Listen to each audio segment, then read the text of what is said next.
اللہ وہ دن ہمیں ضرور نصیب کرنا جب مسجد اقصی کو آزاد دیکھ سکے. اللہ ہماری پیشانیاں تڑپ رہی ہے مسجد اقصی کے صحن میں سجدوں کے لیے. اللہ اللہ اللہ ان سارے لوگوں کو مسجد اقصی کے صحن میں سجدے نصیب کرنا. اللہ اٹھے ہوئے ہاتھوں جھولیوں میں خیرات ڈال دے.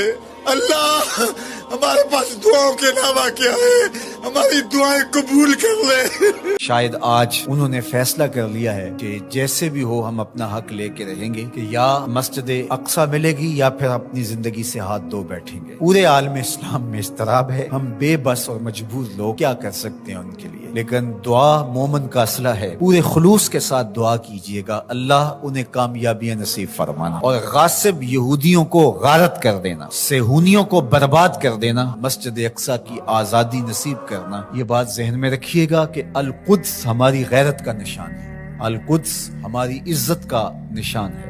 ہمارے آقا و مولا حضور ختمی المرتبت صلی اللہ علیہ وآلہ وسلم نے آسمانی معراج کا آغاز مسجد اقصی سے کیا, اور قرآن نے اس مسجد اقصی کا تعارف کرواتے ہوئے کہا الذی بارکنا حولہ, یہ وہ بابرکت جگہ ہے جس کے اطراف میں ہم نے برکتیں رکھی ہیں. یہ انبیاء کی سرزمین ہے, یہ محبت انوار ہے, یہ ارض شام, فلسطین شام کا ہی حصہ ہے, اردن بھی شام کا حصہ ہے, فلسطین بھی شام کا حصہ ہے, اور سیریا یہ تقسیم کر دیا گیا. تو یہ سارے شام کے حصے ہیں جو ارض مبارک ہیں. اور اللہ جل شانہ کے محبوب علیہ السلام نے ہاتھ اٹھا کر کے شام کے لیے دعا مانگی ہے, اللہم بارک لنا فی شامنا, اللہم بارک لنا فی یمننا. تو شام کی سرزمین اور بیت المقدس مسلمانوں کے لیے عزت کا مقام ہے. اور تیسری مقدس ترین جگہ ہمارے لیے مسجد اقصی ہے.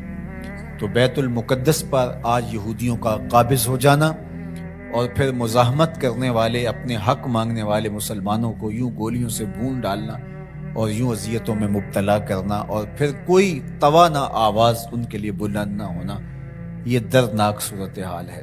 شاید آج انہوں نے فیصلہ کر لیا ہے کہ جیسے بھی ہو ہم اپنا حق لے کے رہیں گے, کہ یا مسجد اقصی ملے گی یا پھر اپنی زندگی سے ہاتھ دھو بیٹھیں گے. آج دل بہت دکھا ہوا ہے, لہجہ بہت زخمی ہے. 56-57 اسلامی ملک اور غیرت کا جنازہ اٹھ چکا ہے, اور مسجد اقصی میں گولیاں برسائی جا رہی ہیں. اللہ ہمیں وہ دن نصیب کرنا کہ ہم ایک حج ایسا بھی کریں کہ مسجد اقصی سے حرام بند ہے. تیرے لیے کوئی مشکل نہیں. صلاح الدین ایوبی اٹھ قبر سے, اس عمر کی بیٹیاں پکار رہی ہیں.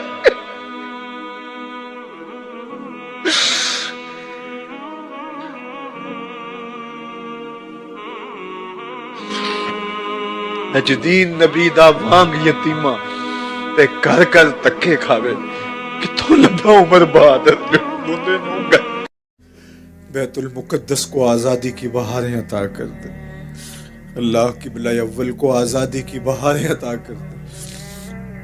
اللہ ہماری پیشانیوں کو مسجد اقصی میں سجدے نصیب فرما. اللہ ہماری پیشانیوں کو مسجد اقصی میں سجدے نصیب فرما. اللہ بلاد شام کی خیر فرما, شامی مسلمانوں کی مدد, نصرت اور اعانت فرما. اللہ ان بچوں کی, ان یتیموں کی نصرت فرما. اللہ ان دکھیوں کے حال پہ رحم فرما. اللہ تیرے علاوہ ان کا کوئی نہیں, اپنے کرم سے ان کی مدد فرما. اللہ امت کو کھویا ہوا وقار عطا کر دے. اللہ امت کو کھویا ہوا وقار عطا کر دے. روہنگیا کے مسلمانوں کی مدد فرما. اللہ بلوچستان میں سیلاب زدہ علاقوں کی خیر فرما. اللہ اس لہو امت کی خیر کر دے. زخم امت کی خیر کر دے. بلاد شام کی خیر فرما. اللہ مسجد اقصی کو آزادی کی بہاریں عطا کر دے. اللہ یہ پھیلے ہوئے ہاتھ قبول کر دے. اللہ وہ خبر بھی ہمارے کان کبھی سن پائیں کہ مسجد اقصی آزادی کی بہاریں دیکھ چکی.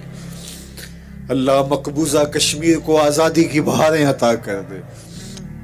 وہ وقت نصیب کر دے, وہ لمحے نصیب کر دے کہ اسلام کا جھنڈا سب سے اونچا دیکھیں. اللہ اسلام کو فروغ اور باقپن عطا کر دے. اللہ اللہ کرم فرما دے.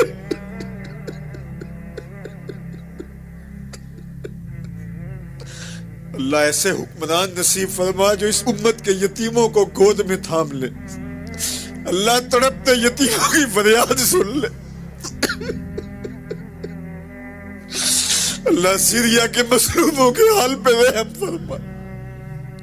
اللہ مسجد اقصی کو آزادی کی بہاریں عطا کر دے. اللہ اس امت کو عروج عطا کر دے. اللہ اس امت کو ہر طرح کی ترقی عطا کر دے.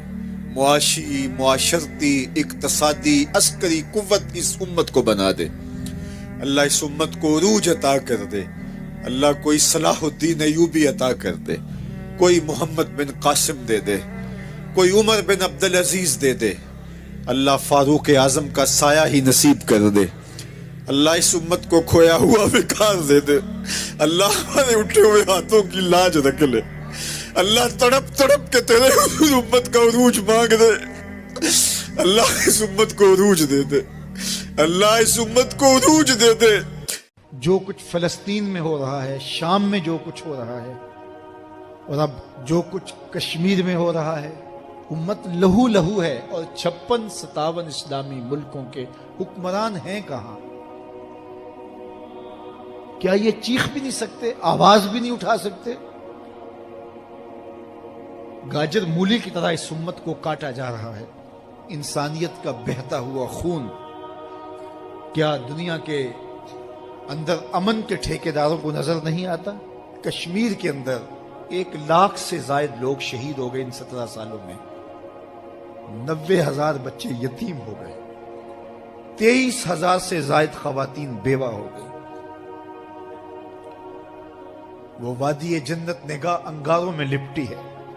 ڈل جھیل کے پانی پر لاشیں تیر رہی ہیں. وہ چناروں کی سرزمین آج خون سے لالا زار بنی ہوئی ہے. کیا پوری دنیا نابینا ہے؟ اس کی آنکھیں نہیں ہیں؟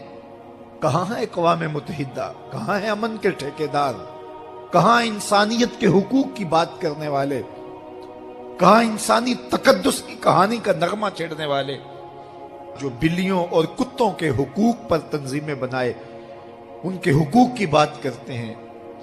آج انسانیت کا یہ لٹتا ہوا قافلہ انہیں کیوں دکھائی نہیں دیتا؟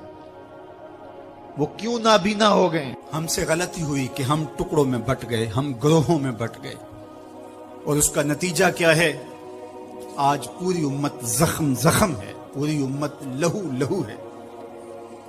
کہا تمہاری ہوا اکھڑ جائے گی اگر تم نے اللہ کی رسی کو چھوڑ دیا، تم نے رسول کے دامن کو ترک کر دیا، تم گروہی تقسیمات پہ یقین رکھنے لگے، تم نے 1.5 اینٹ کی مسجد کھڑی کر لی، تم تقسیم در تقسیم کے عمل سے گزرتے رہے، تم امت سے فرقہ، فرقوں سے جماعتیں، جماعتوں سے لابیاں، اور لڑکتے لڑکتے تم ٹکڑے ٹکڑے ہو گئے، تم کرچی کرچی ہو گئے.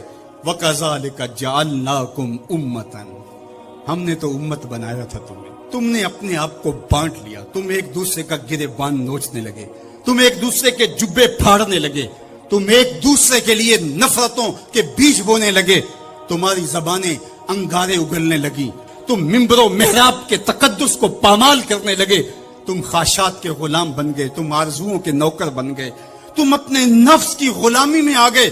تم تو غلام تھے آمنہ کے لال کے، تم نے کب سے نفس کی غلامی اختیار کر لی، تم کب سے خواہش کے نوکر بن گئے، تم کب سے نفس کے بندے بن گئے. تم نے امت بننا ہے، تم نے رسول اللہ کا غلام بننا ہے. تمہارا لب و لہجہ بتائے ہم حضور کی امتی ہیں، تمہارا طرز زندگی بتائے تم حضور کی امتی ہو.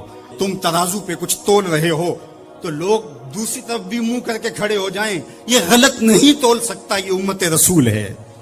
تم بول رہے ہو، لوگوں کو یقین ہو کہ یہ جھوٹ نہیں بول سکتا، یہ رسول اللہ کا امتی ہے. تمہاری وحدت، تمہارا زور ہے، تمہاری طاقت ہے، تمہاری توانائی ہے. تو فرمایا وَكَذَلِكَ جَعَلْنَاكُمْ أُمَّةً، ہم نے تو امت بنایا تھا تمہیں. آج حضور کے قلب اطہر پہ کیا گزرتی ہوگی؟ جب شام کی بچیوں کے منہ پہ تماچے مارے جاتے ہیں، جب بغداد میں حضور کی امت خانمہ برباد نظر آتی ہے، جب برما میں آری لے کر کے اعضاء کاٹ دیے جاتے ہیں، دشت لیلہ سے لے کے کندھار تک، غزہ سے لے کے کشمیر تک لاشیں ہی لاشیں بکھری ہوئی نظر آتی ہیں، بستی بستی کریا کریا، صحرا صحرا خون، امت والے امت کا ہے کتنا سستا خون، شام قدس کشمیر اور برما، کس کس کا احوال کہوں، ہر سو زخمی، ہر سو لاشیں، ہر سو بہتا خون، امت والے امت کا ہے کتنا سستا خون۔ آج امت لہو لہو ہے، اس پوری کائنات میں 1 انچ بھی جگہ ایسی نہیں ہے جہاں آتش و آہن برستا ہو اور وہ کفار کی سرزمین ہو۔ جہاں بھی خون بہتا ہے وہ بستی مسلمانوں کی ہے، جہاں لاشیں گرتے ہیں وہ گھر مسلمانوں کا ہے، جہاں عصمتیں لٹتی ہیں وہ خطہ مسلمانوں کا ہے۔ یہ ہمارے گناہوں کی سزا ہے جو ہم کاٹنے پہ مجبور ہیں، اور جب تک ہم امت نہیں بنتے تب تک رسوائیاں ہمارا مقدر ہوں گی۔ قوت عشق سے جب دہر میں اجالا نہیں ہوتا تو پستیوں کو بلندیوں سے بدلنے کا کرینہ آپ نہیں سیکھ سکتے۔ نام محمد کو تھام کر کے، امت کی وحدت کے تصور کو اجاگر کر کے، حضور کا پاکیزہ وجود جو امت کی وحدت کا ضامن ہے، اس سے بے لوث محبت کا رشتہ اور الفت کا ربط جب تک مضبوط نہیں ہوتا تب تک ہم ان مشکلات سے کبھی بھی نہیں نکل سکتے۔ 1000 فلسفے تراش لیں، 1000 منطقیں بگھار لیں، لیکن کوئی نتیجہ نہیں ہوگا۔ تمہیں نتیجہ تب ہی ملے گا جب حضور کے قلب اطہر کو آرام پہنچاؤ گے، جب امت بن جاؤ گے، جب حضور علیہ السلام سے وابستگی اپنا شعار زندگی بنا لو گے، تو پھر دہر میں اجالا اور روشنی حضور علیہ السلام کے نام کے صدقے سے نصیب ہوگی، اور تقدیر کا قاضی تمہاری سزائیں معاف کر دے گا، اور پھر نتیجہ تمہارے سامنے اس صورت میں نمودار ہوگا کہ تم بحر و بر کے مالک ٹھہرو گے، اور کائنات کے اندر حضور کے ساتھ وفا کے رشتے کے نتیجے کے اندر لوح بھی تمہارے ہاتھ میں ہوگا، قلم بھی تمہارا ہی مقدر ہوگا۔ لیکن شرط یہ ہے کہ تم صحیح معنی کے اندر امت بن جاؤ۔ وَأَنْتُمُ الْعَالَوْنَ إِن كُنْتُم مُؤْمِنِينَ، یہ میرے رب کا وعدہ ہے، اور میرے رب کے وعدے سچے ہوتے ہیں۔ کہا تم ان کے بن کے تو دیکھو، عزت کا تاج میں تمہارے سر پہ رکھوں گا۔ اور افسوس تو یہ ہے کہ 56-57 اسلامی ملکوں کے حکمران بے حس ہو گئے، انہیں کچھ دکھائی نہیں دے رہا۔ انسانیت لٹ رہی ہے، انسانیت کا جنازہ اٹھ رہا ہے۔ ثناخان تقدیس مغرب اب کہاں ہیں؟ انسانی حقوق کی بات کرنے والے اب کہاں ہیں؟ یہ خون کبھی بھی رائے گا نہیں جائے گا۔ خون جب بہتا ہے تو جم جاتا ہے اور پھر اپنے اثرات چھوڑتا ہے۔ تو اسی خون شہیداں سے چراغاں ہوگا، اور اسی سے اس امت میں بہار آئے گی۔ اللہ اس امت کو اتحاد دے، اس کو اتفاق اور یگانگت کا نور دے۔ جب یہ امت متحد ہو جائے گی تو پھر کوئی میلی آنکھ سے بھی نہیں دیکھ سکے گا۔ لیکن ہمارے افتراق نے، ہمارے انشقاق نے، ہماری باہمی لڑائیاں نے، ہماری جغرافیائی تقسیم نے، ہماری فرقہ وارانہ لڑائیوں نے دشمن کو دلیر کر دیا ہوا ہے۔ آج حکمران صرف اپنے سطحی مفاد کے لیے، صرف سطحی مفاد کے لیے امت کا بہتا ہوا خون گوارا کر رہے ہیں۔ کتنا نازک دور تھا اس امت پر، اور ہم کیا کر رہے ہیں اور کیا کرنے جا رہے ہیں۔ اسلام نے سرخرو ہونا ہی ہونا ہے، یہ بات ذہن میں رکھیے۔ اگر کوئی بزدلی دکھاتا ہے تو وہ بزدلی کی موت مر جائے گا، لیکن اسلام نے غالب ہونا ہے۔ یہ دکھ، یہ اذیت، یہ تکلیفیں، یہ اس وقت جو حالت ہے فلسطینیوں کی، دردناک صورتحال ہے، لیکن اقبال نے کہا تھا کہ خون 100,000 انجم سے ہوتی ہے سحر پیدا۔ کتنے ستاروں کا خون ہوتا ہے پھر جا کے سحر کا سپیدہ نمودار ہوتا ہے۔ شہادتیں ہوتی ہیں، اذیتوں سے لوگ گزرتے ہیں، پھر نتیجہ پیدا ہوتا ہے، تو یہ نتیجہ انشاءاللہ پیدا ہوگا اور امت کو انشاءاللہ غالب آنا ہے۔ ہمیں اپنے حصے کا کام کرنا ہوگا، ہم نے ان کے ساتھ کھڑے ہونا ہے۔ اس وقت صورتحال یہ ہے کہ پوری دنیا کی اشرافیہ، ایک دو ممالک کے علاوہ، وہ ان کے ساتھ نہیں ہے۔ وہ بیان بازی کی حد تک اپنی عوام کو مطمئن کرنے کے لیے رسمی کارروائیاں کرتی ہے۔ آپ دیکھ لیں پوری دنیا کے اوپر 56-57 اسلامی ممالک جو ہیں، ان کے حکمران، اشرافیہ اور بڑی بڑی فوجیں کہاں کھڑی ہیں۔ سفارتی سطح پہ خلوص کے ساتھ کوشش کی جائے، اور اگر لگتا ہے کہ یہ کوششیں برآور نہیں ہوں گی تو ہمارے پاس یہ راستہ موجود ہے جہاد کا۔ جب آپ کے پاس طاقت ہوگی، توانائی ہوگی، تو پھر آپ کی سفارتی بات بھی مانی جائے گی۔ رشی کے فاقوں سے ٹوٹا نہ برہمن کا طلسم، عصا نہ ہو تو کلیمی حکار بے بنیاد۔ حضرت موسیٰ اگر کلیم اللہ تھے، ایک ان کا وصف تھا، لیکن دوسرے ہاتھ میں عصا بھی تھا۔ جہاد کا آپشن موجود ہے آپ کے پاس، اور انہیں پتا ہو اگر ان کی بات سفارتی سطح پہ نہیں مانے گی تو یہ راستہ ان کا کھلا ہوا ہے اور اس سے گریز نہیں کریں گے، تو پھر آپ کی بات سفارتی سطح پہ مان لی جائے گی۔ لیکن انہیں پتا ہے کہ یہ چیخ چلا کے رو کے جو ہے وہ پھر خاموش ہو جائیں گے، تو وہ آپ کی اشک شوئی بھی نہیں کریں گے، محض ایک رسم کے طور پہ کاروائیاں ہوں گی اور بات ختم ہو جائے گی۔ سلامتی کونسل اقوام متحدہ ہمیں کیا دے گی؟ وہ تو استعمار کی باندھی ہے، ہمارے لیے وہ کچھ نہیں کر سکتے۔ امت کو اپنا پلیٹ فارم فراہم کرنا ہوگا، اور امت کو اپنے مسائل حل کرنے کے لیے ہمارے پیغمبر نے جو راستہ جہاد کا دیا ہے اسی راستے پہ چلنا ہوگا۔ پھر دیکھنا کہ کس طرح کفر دم دبا کے بھاگتا گھٹنوں کے وال آتا ہے۔ مسلمان کا مقابلہ نہیں ہو سکتا اگر وہ غیرت پہ آ جائے تو۔ دوسرا، اس وقت وہاں بیچارے لوگ سسک رہے ہیں، ان کے پاس دوائیں موجود نہیں ہیں، اور ان کے پاس غذائی قلت ہے، مکان ان کے ختم ہو گئے۔ اقوام متحدہ کی رپورٹ کے مطابق 52,000 لوگ بے گھر ہو گئے، اور کہیں اس سے زیادہ لوگ بے گھر ہوئے، یہ تو ان کی رپورٹ ہے۔ تو اس لیے اللہ نے ہمیں آسودہ زندگی دی ہے، تو ہم آدھی روٹی کھا لیں اور آدھی روٹی ان اپنے مسلمان بھائیوں کے لیے بھیجنے کی کوشش کریں۔ الحمدللہ ہم نے ادارۃ المصطفیٰ کے تحت وہاں کام کا آغاز کیا ہے۔ اگر کوئی ہمارے پہ اعتماد کرنا چاہے تو ہم بھی اس خدمت کے لیے حاضر ہیں، اور انشاءاللہ آج سے وہاں غزہ کے اندر اللہ کی توفیق سے کام کا آغاز ہو گیا ہے ان کی نصرت اور اعانت کے لیے۔ باقی مختلف ذرائع ہیں، ان کے ذریعے سے آپ جو ہے وہ ان کی مدد کر سکتے ہیں۔ آپ کو اطمینان ہو جہاں تو یہ کام کرنے کا ہے۔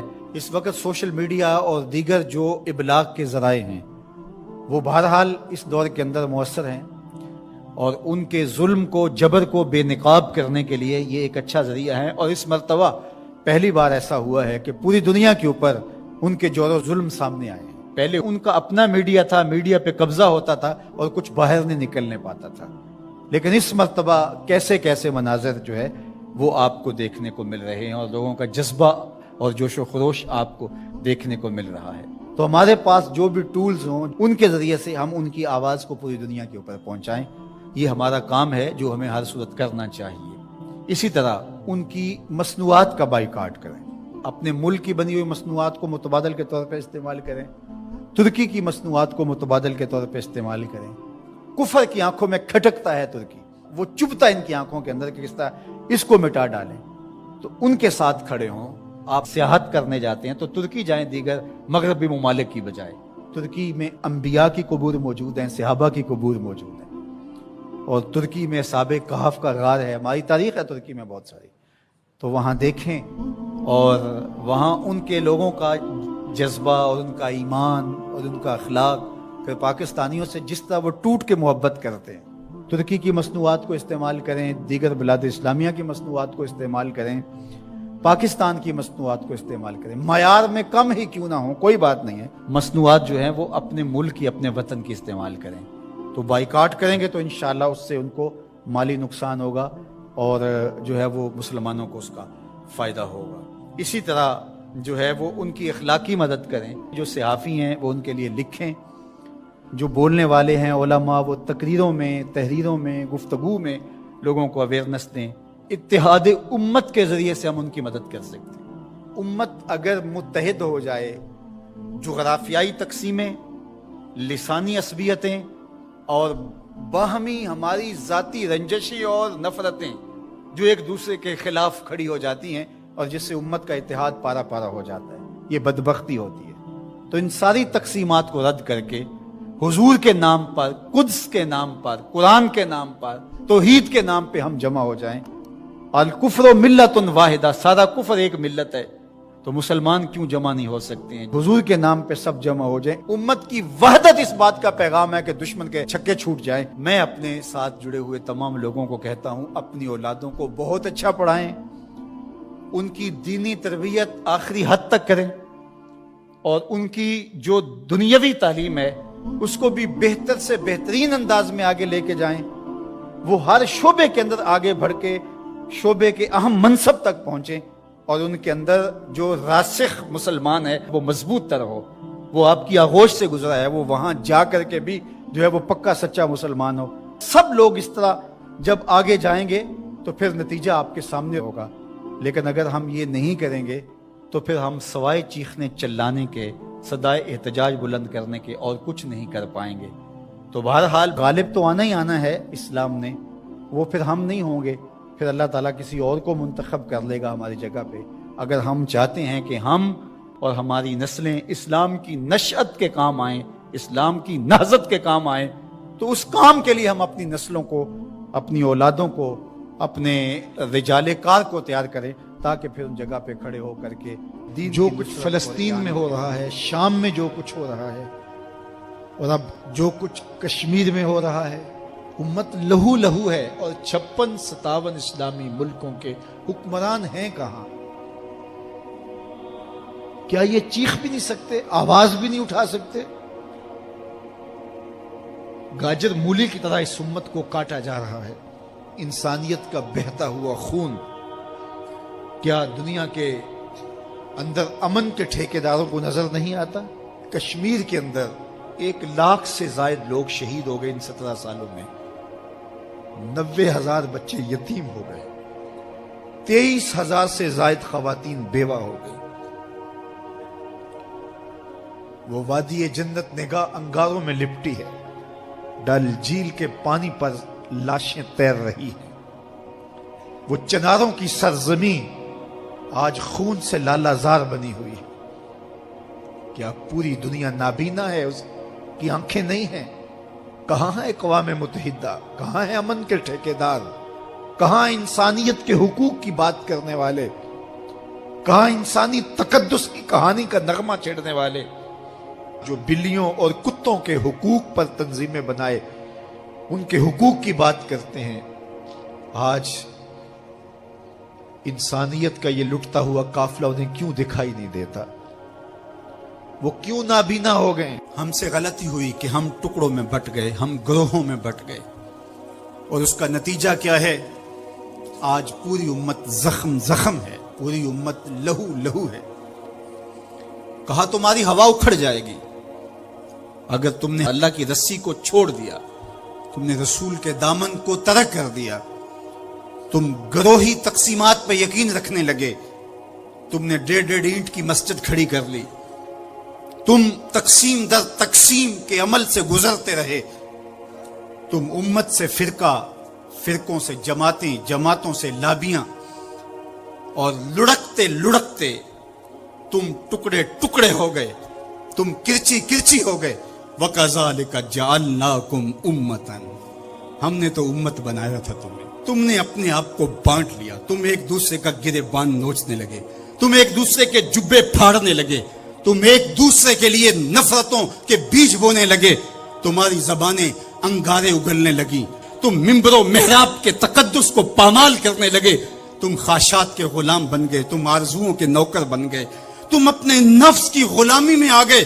تم تو غلام تھے آمنہ کے لال کے، تم نے کب سے نفس کی غلامی اختیار کر لی، تم کب سے خواہش کے نوکر بن گئے، تم کب سے نفس کے بندے بن گئے۔ تم نے امت بننا ہے، تم نے رسول اللہ کا غلام بننا ہے۔ تمہارا لب و لہجہ بتائے ہم حضور کی امتی ہیں، تمہارا طرز زندگی بتائے تم حضور کی امتی ہو۔ تم ترازو پہ کچھ تول رہے ہو، تو لوگ دوسری طرف بھی منہ کر کے کھڑے ہو جائیں، یہ غلط نہیں تول سکتا، یہ امت رسول ہے۔ تم بول رہے ہو، لوگوں کو یقین ہو کہ یہ جھوٹ نہیں بول سکتا، یہ رسول اللہ کا امتی ہے۔ تمہاری وحدت، تمہارا زور ہے، تمہاری طاقت ہے، تمہاری توانائی ہے۔ تو فرمایا وَكَذَلِكَ جَعَلْنَاكُمْ أُمَّةً، ہم نے تو امت بنایا تھا تمہیں۔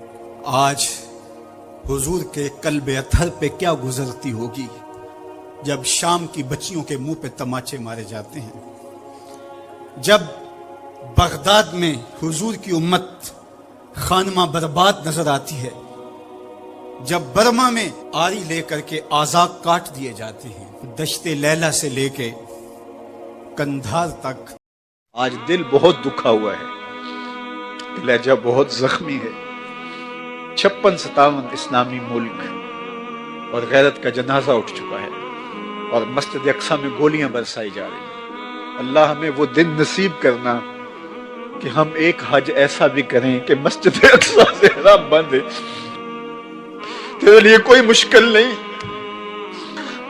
صلاح الدین ایوبی اٹھ قبر سے، اس امت کی بیٹیاں پکار رہی ہیں۔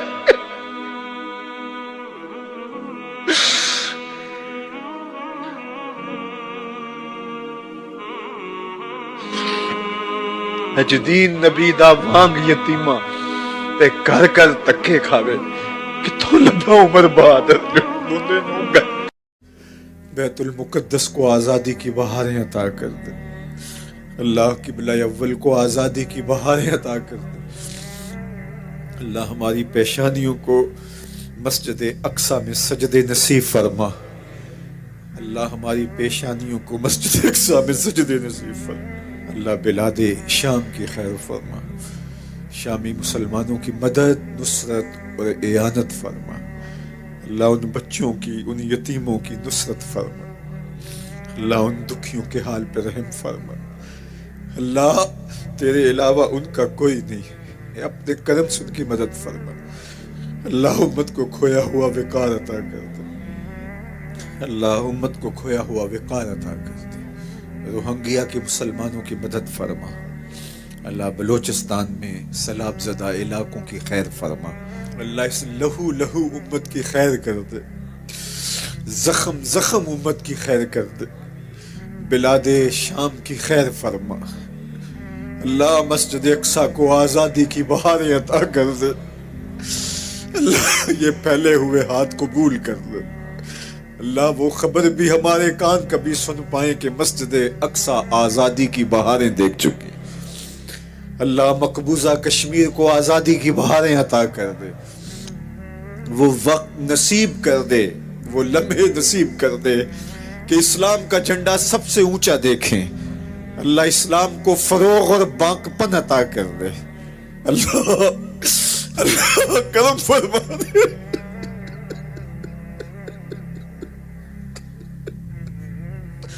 اللہ ایسے حکمران نصیب فرما جو اس امت کے یتیموں کو گود میں تھام لے۔ اللہ تڑپتے یتیموں کی فریاد سن لے۔ اللہ سیریا کے مظلوموں کے حال پہ رحم فرما۔ اللہ مسجد اقصیٰ کو آزادی کی بہاریں عطا کر دے۔ اللہ اس امت کو عروج عطا کر دے۔ اللہ اس امت کو ہر طرح کی ترقی عطا کر دے۔ معاشی، معاشرتی، اقتصادی، عسکری قوت اس امت کو بنا دے۔ اللہ اس امت کو عروج عطا کر دے۔ اللہ کوئی صلاح الدین ایوبی عطا کر دے، کوئی محمد بن قاسم دے دے، کوئی عمر بن عبدالعزیز دے دے۔ اللہ فاروق اعظم کا سایہ ہی نصیب کر دے۔ اللہ اس امت کو کھویا ہوا وقار دے دے۔ اللہ ہمارے اٹھے ہوئے ہاتھوں کی لاج رکھ لے۔ اللہ تڑپ کے تیرے حضور امت کا عروج مانگ دے۔ اللہ اس امت کو عروج دے دے۔ اللہ اس امت کو عروج دے دے۔ جو کچھ فلسطین میں ہو رہا ہے، شام میں جو کچھ ہو رہا ہے، اور اب جو کچھ کشمیر میں ہو رہا ہے، امت لہو ہے، اور 56-57 اسلامی ملکوں کے حکمران ہیں کہاں؟ کیا یہ چیخ بھی نہیں سکتے، آواز بھی نہیں اٹھا سکتے؟ گاجر مولی کی طرح اس امت کو کاٹا جا رہا ہے۔ انسانیت کا بہتا ہوا خون کیا دنیا کے اندر امن کے ٹھیکیداروں کو نظر نہیں آتا؟ کشمیر کے اندر 1 لاکھ سے زائد لوگ شہید ہو گئے ان 17 سالوں میں، 90,000 بچے یتیم ہو گئے، 23,000 سے زائد خواتین بیوہ ہو گئی۔ وہ وادی جنت نگاہ انگاروں میں لپٹی ہے، ڈل جھیل کے پانی پر لاشیں تیر رہی ہیں، وہ چناروں کی سرزمین آج خون سے لالہ زار بنی ہوئی ہے۔ کیا پوری دنیا نابینا ہے؟ اس کی آنکھیں نہیں ہیں؟ کہاں ہے اقوام متحدہ؟ کہاں ہے امن کے ٹھیکیدار؟ کہاں انسانیت کے حقوق کی بات کرنے والے؟ کہاں انسانی تقدس کی کہانی کا نغمہ چھیڑنے والے جو بلیوں اور کتوں کے حقوق پر تنظیمیں بنائے ان کے حقوق کی بات کرتے ہیں؟ آج انسانیت کا یہ لٹتا ہوا قافلہ انہیں کیوں دکھائی نہیں دیتا؟ وہ کیوں نابینا ہو گئے؟ ہم سے غلطی ہوئی کہ ہم ٹکڑوں میں بٹ گئے، ہم گروہوں میں بٹ گئے، اور اس کا نتیجہ کیا ہے؟ آج پوری امت زخم زخم ہے، پوری امت لہو لہو ہے۔ کہا تمہاری ہوا اکھڑ جائے گی اگر تم نے اللہ کی رسی کو چھوڑ دیا، تم نے رسول کے دامن کو ترک کر دیا، تم گروہی تقسیمات پہ یقین رکھنے لگے، تم نے 1.5 اینٹ کی مسجد کھڑی کر لی، تم تقسیم در تقسیم کے عمل سے گزرتے رہے، تم امت سے فرقہ، فرقوں سے جماعتیں، جماعتوں سے لابیاں، اور لڑکتے لڑکتے تم ٹکڑے ٹکڑے ہو گئے، تم کرچی کرچی ہو گئے۔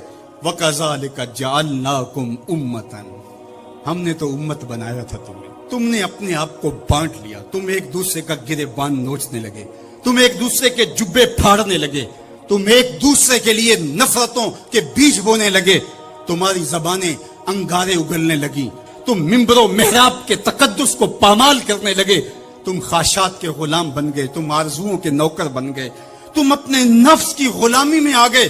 تم تو غلام تھے آمنہ کے لال کے، تم نے کب سے نفس کی غلامی اختیار کر لی، تم کب سے خواہش کے نوکر بن گئے، تم کب سے نفس کے بندے بن گئے۔ تم نے امت بننا ہے، تم نے رسول اللہ کا غلام بننا ہے۔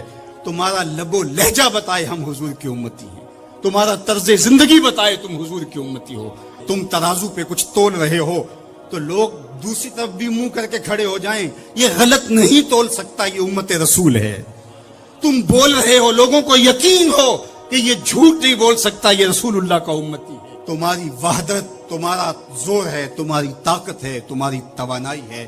تو فرمایا وَكَذَلِكَ جَعَلْنَاكُمْ أُمَّةً، ہم نے تو امت بنایا تھا تمہیں۔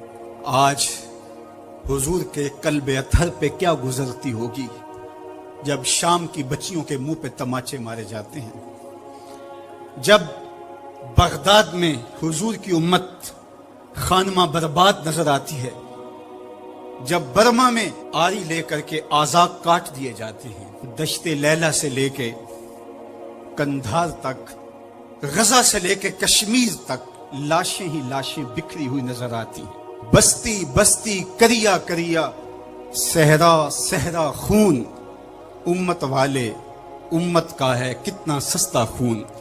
شام، قدس، کشمیر اور برما، کس کس کا احوال کہوں، ہر سو زخمی، ہر سو لاشیں، ہر سو بہتا خون۔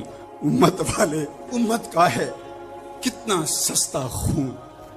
آج امت لہو لہو ہے، اس پوری کائنات میں 1 انچ بھی جگہ ایسی نہیں ہے جہاں آتش و آہن برستا ہو اور وہ کفار کی سرزمین ہو۔ جہاں بھی خون بہتا ہے وہ بستی مسلمانوں کی ہے، جہاں لاشیں گرتے ہیں وہ گھر مسلمانوں کا ہے، جہاں عصمتیں لٹتی ہیں وہ خطہ مسلمانوں کا ہے۔ یہ ہمارے گناہوں کی سزا ہے جو ہم کاٹنے پہ مجبور ہیں، اور جب تک ہم امت نہیں بنتے تب تک رسوائیاں ہمارا مقدر ہوں گی۔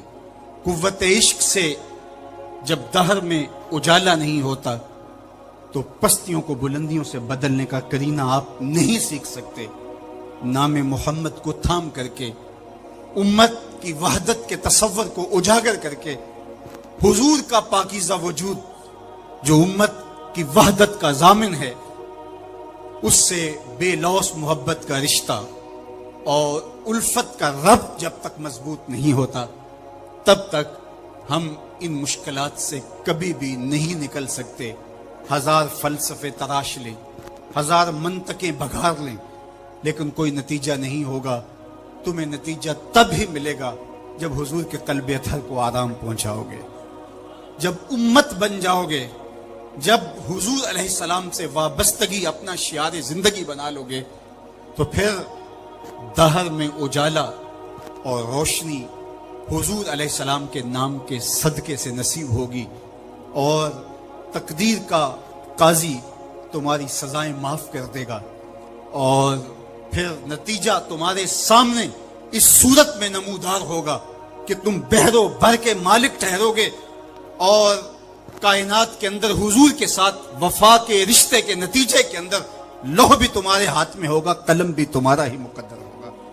لیکن شرط یہ ہے کہ تم صحیح معنی کے اندر امت بن جاؤ۔ وَأَنْتُمُ الْأَعْلَوْنَ إِن كُنتُم مُؤْمِنِينَ، یہ میرے رب کا وعدہ ہے، اور میرے رب کے وعدے سچے ہوتے ہیں۔ کہا تم ان کے بن کے تو دیکھو، عزت کا تاج میں تمہارے سر پہ رکھوں گا۔ اور افسوس تو یہ ہے کہ 56-57 اسلامی ملکوں کے حکمران بے حس ہو گئے، انہیں کچھ دکھائی نہیں دے رہا۔ انسانیت لٹ رہی ہے، انسانیت کا جنازہ اٹھ رہا ہے۔ ثناخان تقدیس مغرب اب کہاں ہیں؟ انسانی حقوق کی بات کرنے والے اب کہاں ہیں؟